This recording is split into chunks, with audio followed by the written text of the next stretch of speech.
તેમાંથી છઠ્ઠા અવતાર એટલે જમદગ્નિ ભગવાન શ્રી પરશુરામ. ભારતીય સંસ્કૃત સાહિત્યના શ્રેષ્ઠ જ્યોતિષ ગ્રંથ ભૃગુ સંહિતાની રચના કરનારા મહર્ષિ ભૃગુના પુત્ર મહર્ષિ રુચિકજી અને મહર્ષિ રુચિકજીના પુત્ર મહર્ષિ જમદગ્નિજી તથા ક્ષત્રિય માતા રેણુકા દેવીના પુત્ર અર્થાત ભગવાન શ્રી પરશુરામ. તેમનું મૂળ નામ ભાર્ગવરામ.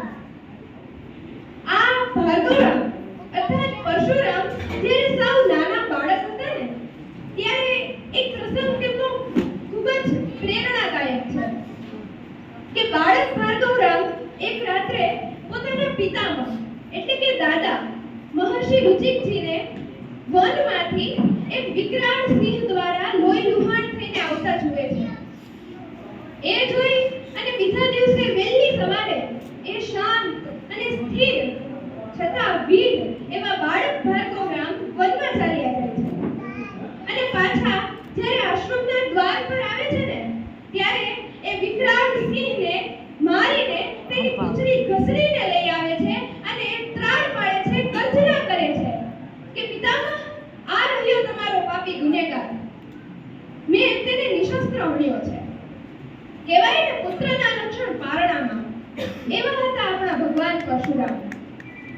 શ્રી વિદ્યા, અગ્નિ વિદ્યા, સોમ, પ્રાણ, યોગ, અવર, શાંડિલ્ય જેવી શ્રેષ્ઠ દૈવી વિદ્યાઓ તથા પાશુપતાસ્ત્ર, નારાયણાસ્ત્ર, બ્રહ્માસ્ત્ર, વરુણાસ્ત્ર, અગ્ન્યાસ્ત્ર અને સંમોહનાસ્ત્ર જેવા ઉત્તમોત્તમ શ્રેષ્ઠ દૈવી અસ્ત્રો અને શસ્ત્રો દ્વારા સમગ્ર આર્યાવર્તમાં ફરીને ભગવાન શ્રી પરશુરામે હૈહય વંશના એ અધર્મી અને પાપી એવા ક્ષત્રિયોનો નાશ કરેલો અને સાથે જ પરમ બળશાળી છતાંય અધર્મી એવા રાજા સહસ્ત્રાર્જુનનો વધ કરીને ભગવાન શ્રી પરશુરામે આપણને સૌને ગૌરક્ષા તથા ધર્મરક્ષાનો શુભ સંદેશ આપ્યો. પરિત્રાણાય સાધૂનામ વિનાશાય ચ દુષ્કૃતામ ધર્મ સંસ્થાપનાર્થાય સંભવામિ યુગે યુગે. એ સંકલ્પને તેમણે પોતાના શ્રેષ્ઠ અવતાર કાર્ય દ્વારા સાર્થક કર્યો. રેણુકાર દયાનંદમ ભૃગુવંશમ તપસ્વિનમ.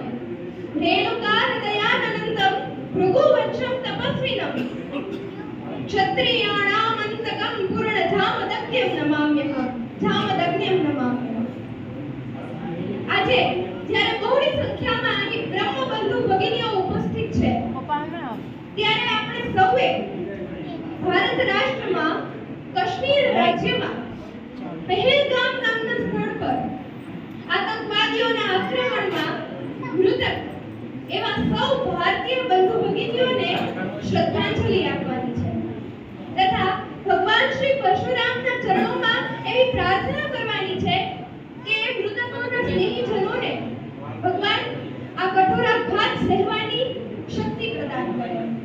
તો સૌ બ્રહ્મબંધુ ભગિનીઓ પોતાના મન તથા હૃદયથી ભગવાન શ્રી પરશુરામ તથા મહાદેવને આ પ્રાર્થના કરે. એ માટે હું એક નાનકડું એવું કાવ્ય રજૂ કરવા ઈચ્છીશ કે જે આપણા બ્રાહ્મણ કવિ કૃષ્ણ દવેએ રચ્યું છે.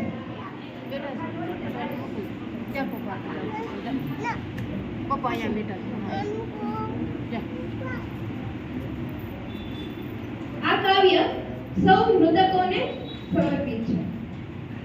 ધર્મ પૂછીને મારે છે, ધર્મ પૂછીને મારે છે, જેને ખુદનો કોઈ ધર્મ નથી એ ધર્મ પૂછીને મારે છે. પાંચ મગતરા ઘરમાં ઘૂસી આપણને લલકારે છે, ધર્મ પૂછીને મારે છે. શિવનું ત્રીજું નેત્ર ખુલે છે, કાયર થરથર કાપે છે. શિવનું ત્રીજું નેત્ર ખુલે છે, કાયર થરથર કાપે છે. શું થાશે ના સૌ જાપ અજંપે જાપે છે, ધર્મ પૂછીને મારે છે. આજ લગી એવું જ થયું છે, એ જ કરે જે ધારે છે. આજ લગી એવું જ થયું છે, એ જ કરે જે ધારે છે. પાંચ મગતરા ઘરમાં ઘૂસી આપણને લલકારે છે. પીડા તો પ્રહલાદપણું છે, પીડા તો પ્રહલાદપણું છે. એ તો ક્યાં કઈ માંગે છે, ધીરજના સૌ સ્તંભ તૂટે ને ત્યારે નરસિંહ જાગે છે. ત્રાડ પડે ને છાતી ચીરે દાનવને સંહારે છે. 5 મગતરા ઘરમાં ઘૂસી આપણને રંકારે છે. ધર્મ પૂછીને મારે છે.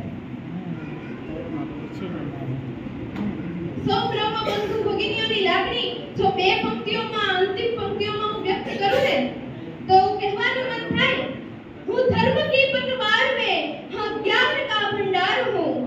હું ધર્મ કી પતवार में हाँ ज्ञान का भंडार हूँ. तलवार मत समझो मुझे, तलवार की मैं धार हूँ. योद्धाओं में सर्वश्रेष्ठ, योद्धाओं में सर्वश्रेष्ठ उस परशुराम का वंश हूँ. दानी में जो सर्वश्रेष्ठ उस दधीचि का मैं अंश हूँ. हाँ, ब्राह्मण हूँ मैं और इस बात का गर्व है मुझे. हाँ, ધન્યોસ્મિ બ્રાહ્મણત્વેન. સૌપ્રથમ આપણે ભગવાન શ્રી પરશુરામ